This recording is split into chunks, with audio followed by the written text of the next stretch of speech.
Olá, gente, tudo bem? E aí, todos bem? Vacinados? Vocês não acredito que não, mas os pais, os avós de vocês acredito que já devem ter recebido pelo menos a primeira vacina, isso é bom. Ok? Vacina sim, vacina urgente. Você está aí do ladinho, eu aqui desse outro lado, e a gente se comunica aqui nas nossas aulas de geografia, ok? E aí, preparados para mais uma aula aqui de geografia? Hoje a gente vai ver coisa boa, hoje a gente não vai ver aquelas coisas tão complexas, né? Ah, calma aí, espera aí, também não é assim. Geografia tem seus prós e seus contras, mas a gente sempre tenta repassar aqui de uma forma bem comunicativa que você possa entender, tudo bem? Então, prepara o seu material aí, escolha o seu cantinho, coloque-se na sua poltrona, na sua cadeira, para a gente começar mais uma aula, tudo bem? E aí, lembrando, aquela dica que eu sempre falo, se você perder alguma aula, aparecer algum problema, conexão, faltou energia, sei lá, a TV não pegou direito, então você pede lá o link do seu professor para que você possa estar assistindo a aula no momento que você quiser, baixa no YouTube e você assiste aí a hora que você quiser, no momento que você quiser. Só não pode é perder as aulas, porque quando você perde uma aula, evidentemente, na próxima vai ser complicado você compreender, porque os conteúdos eles são sequenciados, eles têm uma ligação, têm uma conexão, tudo bem? Vamos lá então para a gente hoje? Falar de cartografia e fluxos migratórios, gente, parece coisa complicada o nome, né? Cartografia, fluxos migratórios, certo? Mas não é, a gente vai destrinchar isso aí de uma forma bem simples, para que vocês possam entender, para que a gente possa sair dessa aula realmente tendo compreendido e interpretado o que a gente tem aqui como conteúdo, ok? Vamos lá então, nossa habilidade. Descrever processos migratórios e suas contribuições para a formação da sociedade brasileira através de recursos cartográficos e textuais. Olha, essa palavra cartografia, ela lembra muito a gente, por exemplo, mapas, instrumentos, tá? Então, gravem essa palavra cartografia. E recomendo, caso você depois queira fazer, e é sempre bom fazer isso, saber um pouquinho mais, você vai lá na internet, procura lá, cartografia, e aí vai aparecer lá uma porrada de informações e você acaba filtrando aquela que é melhor, tudo bem? Bom, vocês sabem que aqui, de vez em quando, a gente tem uma leitura para poder introduzir o tema, para a gente poder entender melhor como é que é esse tema, como é que é essa temática, como é que é esse conteúdo, tudo bem? E hoje não seria diferente, então vamos lá. Você acompanha comigo aí, tá bom? Ok? Devagarzinho, a gente vai lendo, pausadamente, sem pressa, sem atropelar as palavras, para que a gente possa compreender e entender melhor o conteúdo, tudo bem? Vamos lá. Comida típica nordestina, mugunzá. Gente, quando eu falo em mugunzá, eu fico lembrando, né, das festas juninas, assim, o interior, quando a minha avó, a minha mãe fazia aquele pão 40, aquele mugunzá, certo? Que alguns chamam chá de burro, em outros locais. Mas a gente vai ver isso aí. Vamos lá então? Vamos lá. O mugunzá é uma comida típica da região nordeste do Brasil, feita de grãos de milho branco ou amarelo.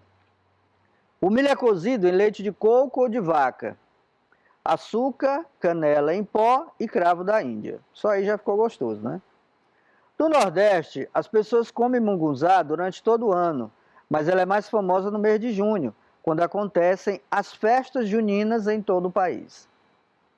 O mungunzá é uma comida típica do Nordeste, mas com a migração, quando as pessoas desta região mudaram-se para outras regiões do Brasil, esta comida recebeu influências locais que podem ter mudado um pouco o modo de fazer, até mesmo mudou o modo como a gente a nomeia, ou seja, como a gente a chama. Acontece que, com a chegada dos nordestinos na região sudeste, o mugunzá foi adaptado e passou a se chamar canjica.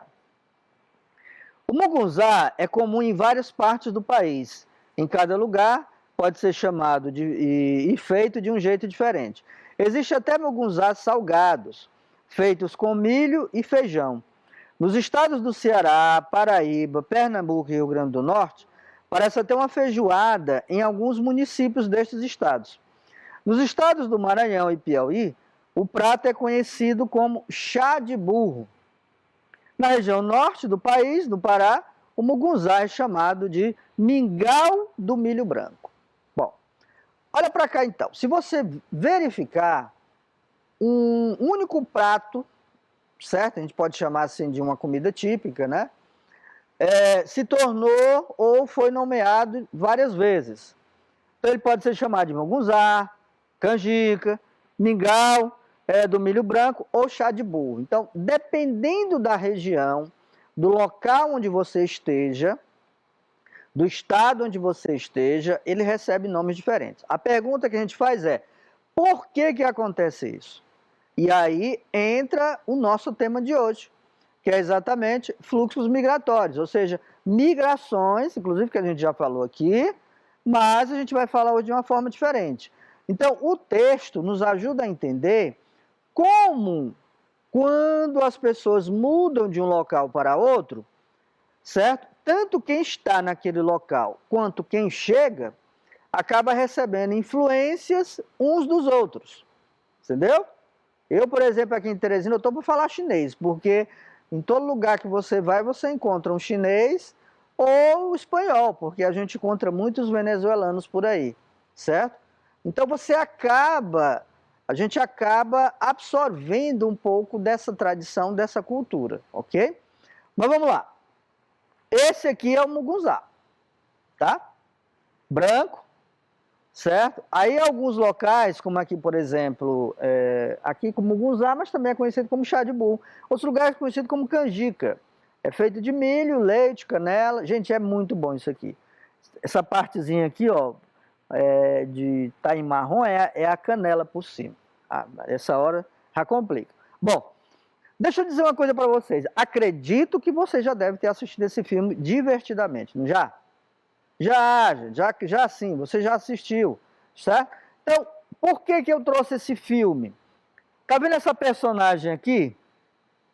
Ela é a personagem principal, além dos outros personagens, como a alegria, a raiva, a tristeza, não é? Isso que tem dentro da cabeça dela. Bom, o que acontece na história? Se a gente for pensar bem no início da história, lá do filme, a família dela, entendeu? Se muda, a família da Riley, né? Eles acabam se mudando para um outro local. Isso significa dizer o quê? Que eles migraram de um lugar para o outro. Então, a Riley, quando começa a perceber que mudou de local, ela começa a perceber também que ela não está se adaptando. E aí o filme se passa, eu não vou dar spoiler para quem não assistiu, né? O filme conta toda uma história, é muito bom, recomendo, tá? Mas vamos lá. Falamos sobre migração. Tá vendo isso aqui, gente? Não é ilusão de ótica não, tá? Parece interessante. Ah, professor, isso é um monte de formiga. Não, isso aqui são pessoas se deslocando de um local para o outro. Isso acontece cotidianamente, diariamente, normalmente no mundo inteiro. Você está vendo aqui o planeta inteiro. Então, em nossa sociedade global, o movimento de seres humanos de um país para o outro teve um impacto extraordinário, mudando nossas percepções através da troca de ideias e introdução em novas culturas. Então, quando você está vendo esse emaranhado aqui, parece um monte de formiguinhas se movimentando, na verdade são pessoas se deslocando de um local para o outro, ok? Isso acontece dentro da nossa cidade, do nosso estado, da nossa região, do nosso país, no mundo inteiro. Bacana, né? Dá uma ilusão assim diferente. Parece formiguinha, mas não é. São pessoas se deslocando no mundo inteiro. Tudo bem? Bom, migração é o processo de deslocamento de pessoas de um país para o outro, ou do local onde residem para outro dentro do mesmo país. Ou seja, perceba bem, a gente já falou sobre isso aqui. Quando eu me desloco, professor JJ, me desloco daqui de Teresina, por exemplo, para ir para a União, morar na cidade de União, eu estou migrando. Quando eu me desloco daqui para ir para São Paulo, eu também estou migrando. Tá? Isso a gente chama de migração interna, porque está acontecendo dentro do país, do meu país de origem. Quando eu resolvo, por exemplo, mudar para a Europa, vou morar na Europa agora, Então, eu estou também migrando, só que a gente chama isso de migração externa, ok? E aí tem aquela diferença entre imigrante e emigrante, mas isso a gente vai falar depois. Os motivos que levam ao acontecimento desse fenômeno são de diversas naturezas, como religiosa, psicológica, social, econômica, política e ambiental, por exemplo. São necessidades básicas. Até, por exemplo, questão do custo de vida, melhores condições de vida, emprego, educação, saúde, fazem parte desse processo em que fazem com que as pessoas se desloquem de um local para o outro. O primeiro fluxo migratório significativo ocorreu no século XVI, gente. Nós estamos falando no tempo da colonização, quando criadores de gado do litoral nordestino se dirigiram para o sertão, localizado no interior da região e de clima semiárido, tá? Então, essas pessoas, no século XVI, a maior parte fazendeiros, grandes pecuaristas, acabaram se deslocando de um local, né, como ele fala aqui, do litoral, dessa parte do litoral nordestino, aqui, ó, para dentro da região, ok? Bom, daí surgiram várias zonas criatórias ao longo do Rio São Francisco, eixo delineador do povoamento na época, que ficou por isso conhecido como Rio dos Currais. Gente, olha só, tá vendo essa linhazinha aqui, ó? Essa linha azul é o Rio São Francisco, ó. Tá vendo como ele corta praticamente todos os estados da região Nordeste? Bahia, certo? Tá vendo aqui, ó? Então, só não corta o Piauí, né? Infelizmente. Então, aqui, às margens do Rio São Francisco, esses grandes pecuaristas, fazendeiros da época, criadores de gado, como a gente chama, eles se instalaram aqui às margens do rio. Por quê? Gente, a gente já explicou isso aqui. Água é vida. Então, onde você tem água, você tem uma fonte de riqueza e uma fonte de vida. Os animais precisam beber, os homens precisam beber, nós precisamos beber. Então, o Rio São Francisco se tornou, por isso, o Rio dos Currais. Currais por quê? Curral, a gente sabe, é o local onde a gente coloca aquele amontoado de vacas ou gado, ok? O segundo fluxo migratório que se iniciou no período colonial foi a migração forçada de negros africanos para servirem de mão de obra escrava para o desenvolvimento da economia da colônia. Estima-se que 5,5 milhões de negros saíram da África para serem escravizados no Brasil. E a gente vê pela imagem, tá? Ó, gente, nessa época, nós estamos falando aí por volta do século XVI, tá? 5,5 milhões de africanos foram escravizados, tá? Horrível isso, né? Mas esse é um período cruel, um período, digamos assim, nebuloso da nossa história, mas a gente tem que contar porque faz parte exatamente dessa história brasileira. Bom, olha para cá agora. Eu tenho 3 mapas. Esses mapas demonstram os fluxos migratórios. O fluxo é quando uma grande quantidade de pessoas sai de um local para ir se mudar para o outro. Então, aqui nós temos na década de 60, 80, olha, tá vendo aqui, ó? Essa seta mais larga indica a maior quantidade de pessoas, de famílias, se deslocando do Nordeste para a região Sudeste. Tá vendo aqui, ó? Década de 80 e 90 e década de 90. Você já percebe uma certa diminuição, redução desse fluxo migratório, tá? E isso vai ser motivo da gente conversar em outra aula. Os movimentos migratórios foram também responsáveis pela ocupação de grandes extensões do território brasileiro. Ora, se você pensar hoje, a cidade de São Paulo, ela aglomera cerca de mais de 11 milhões de habitantes. Mas se você for pensar, eu arrisco a dizer que a grande maioria da população é de nordestinos. Ou oriundos de nordestinos, tá? Então, eu mesmo tenho vários parentes que moram lá, saindo daqui para ir para lá na década de 60, 70 e 80, e até hoje constituíram família e estão lá. Ok? Bom, a partir dos anos de 1950, o Brasil vivenciou um intenso fluxo migratório da região Nordeste para o Sudeste. Tá vendo aqui, ó? Nordeste, Sudeste. uma vez que a segunda vivia o período da industrialização e, como consequência, atraía muita mão de obra. Olha, nessa época aqui, na década de 50, na região Nordeste, São Paulo, Rio de Janeiro, Minas Gerais, estava ocorrendo o que a gente chama de um boom industrial. Ou seja, estava começando a surgir muito emprego na construção civil, no setor industrial. Então, no Nordeste seco, as pessoas acabaram indo aventurar-se nessas regiões, ok? Isso aqui é o fluxo migratório de 50 a 60. Bom, na década de 70, houve um grande fluxo de deslocamento do sul do país para a Amazônia e para o centro-oeste. Isso se deu devido à política adotada pelo governo militar, que financiou grandes propriedades rurais, estimulando o uso intensivo de máquinas e produtos químicos para atender às demandas do mercado nacional e das exportações. Isso aconteceu aqui na década de 70, né, na época da ditadura, na época do regime militar, e que muitas pessoas se aventuraram, sobretudo ali na região do polo industrial de Manaus. Lá em Manaus tem um polo muito grande, certo? Onde é fabricado celulares, televisores, boa parte dos televisores que a gente consome, que a gente compra aqui vem de lá. Então as pessoas acabaram saindo do Nordeste para essas regiões. Em busca de quê? Melhores condições de vida, emprego. Entre outros fatores, o deslocamento populacional ocorre em razão das características das atividades econômicas de determinada localidade, bem como da oferta ou da escassez de emprego. Ora, se no Nordeste não tem emprego, as pessoas acabam se aventurando e indo para um local que possivelmente ele acredita que vai ter.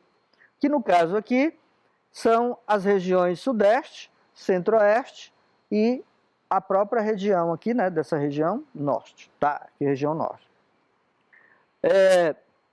Aqui nós temos o fluxo de migração de 60 a 80, né? A gente ainda percebe um grande fluxo, olha a setinha aqui larga, tá bom? Em paralelo às grandes correntes migratórias para o Brasil, por polarização econômica, ocorreram também migrações internas, estimuladas pelos mesmos motivos.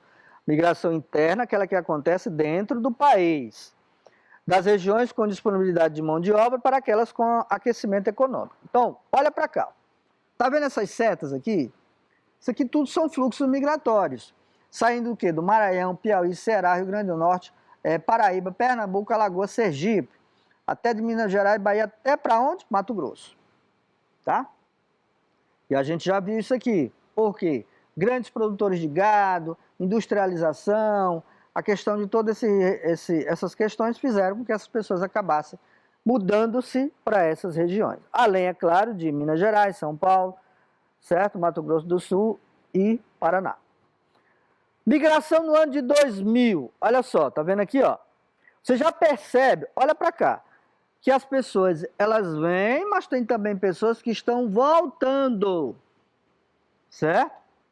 Porque começaram a perceber que as coisas começaram a mudar, muita violência nesses grandes centros, né? Crise, e eles acabaram voltando para a sua terra. Então eles fazem esse movimento sempre, né? Isso é o que a gente chama de fluxo migratório. Imigrantes e emigrantes no Brasil em 2009. Olha só, olha para cá. No Norte, em 2009, nós tínhamos 184.634 pessoas, né? Saindo. Aqui no Centro-Oeste também, muita. No Nordeste, olha só, muita. Sudeste também. E no Sul, ok? Então você tem aqui imigrantes e emigrantes, porque a gente tem aquele que sai do seu local para ir para um local, quando ele chega, certo? Ele passa a se tornar imigrante. Movimento e deslocamento da população dentro do território brasileiro. Tá vendo aqui, ó? Essa parafernália aqui são as pessoas se movimentando. Eles vão, vêm, vai, vem, tá? Isso atualmente. Por quê? Porque as pessoas acabam percebendo que aquele local que anteriormente tratava-se de local que oferecia grande emprego, né? Grandes condições de melhores condições de vida, agora não é mais. Então as pessoas acabam, pela modernização, pela globalização, acabam também se mudando de local ou voltando para a sua terra natal. Bom, e aqui nós temos, olha, nós temos aqui algumas setas que indicam essas proporções de migração de acordo com as cores. Então, cinza, azul, verde, laranja e roxo. Então, Aqui nós temos o azul, tá? Vamos ver o azul, que a gente percebe que é a maior quantidade. Migração do centro-sul em direção ao centro-oeste, Amazônia. Agropecuário, tá? Exatamente aquilo que eu falei, por causa da produção de gado. Aqui nós temos o laranja, ó. Vamos ver o laranja? Migração nordestina em direção à Amazônia, ciclo da borracha, pecuária e garimpo, tá bom? Vamos ver aí, vamos ver o cinza, ó, cinza. Migração nordestina em direção ao sudeste, expansão industrial e construção civil. Isso aqui a gente percebe, né? Sobretudo na década de 50, 60, 70 e 80, tá? E aí nós temos o verde, ó, aqui o verde, tá vendo? Pouquinho. Migração da população do centro-oeste em direção à Amazônia, agropecuária e mineração. Quando a gente fala agropecuária e mineração, são as causas. As pessoas acabaram na década de 80, por exemplo, teve aquela corrida infernal em busca de ouro, né? Então, na região do Pará, teve a Serra Pelada. Então, houve esse transbordo, digamos assim, esse grande fluxo migratório das pessoas saindo do Nordeste, Centro-Oeste, para ir para outras regiões, em busca de riqueza. E agora, eu trouxe aqui um diagrama para a gente brincar um pouquinho. Encontre as palavras que são motivos da migração. Vamos ver quais são as palavras? Ó, filhos, eu estou mostrando para vocês as palavras que são motivos da migração, tá? Que levam as famílias a se mudarem de um local para outro. Segurança, moradia, saúde, emprego, estudo e paz, tá? Bom, agora, essas palavras, elas estão aqui. Já descobriram alguma? Acredito que já, né? Já deu para perceber, né? Alguma. Vamos lá? Ver onde é que elas estão? Ver se vocês acertaram aí, tá? Vamos brincar? Vamos lá, então vamos ver. Eu já encontrei bem aqui moradia, ó. Já vi aqui. Então vamos lá, vamos ver onde é que elas estão. Vamos ver primeiro filhos. Aqui, ó. Vou voltar, ó. Filhos. Tá vendo aqui? A outra, segurança. Segurança, ó. Vou voltar aqui, ó. Segurança. A gente percebe melhor, né? Moradia. Vem aqui, ó. Moradia. Vamos lá? Moradia. Saúde. Onde é que tá a saúde, gente? Saúde, saúde, saúde. Aqui, ó. Saúde na vertical, né? Emprego. Onde é que tá o emprego? Estudo, né? Vamos ver estudo. Estudo tá onde, ó? Opa, desculpa. Estudo, ó. Tá vendo aqui, ó? Estudo. Certo? Vamos ver agora. Ver se aparece o quê? Vamos, tá faltando, né? Tá faltando o quê, gente? Tá faltando o quê? Ah, professor, tem duas palavras aí que estão destacadas em amarelo e não estão no diagrama. Será que isso aí, por quê? Será que o professor esqueceu? Será que o professor JJ esqueceu dessas palavras? Não, gente, não esqueci não. Sabe o que é? Essas duas palavras, elas estão aqui. Só que você que vai encontrar, tá? Então, o que eu quero que você faça? Claro que não dá para fazer isso agora, porque o nosso tempo de TV é pouco, mas depois você pode baixar no seu celular ou ir lá no YouTube, e aí você vai tentar encontrar no diagrama essas duas palavras aqui, ó, que estão em amarelo destacadas, que é emprego e país. Elas estão aqui, só que eu não destaquei, só destaquei filhos, segurança, moradia, saúde e estudo.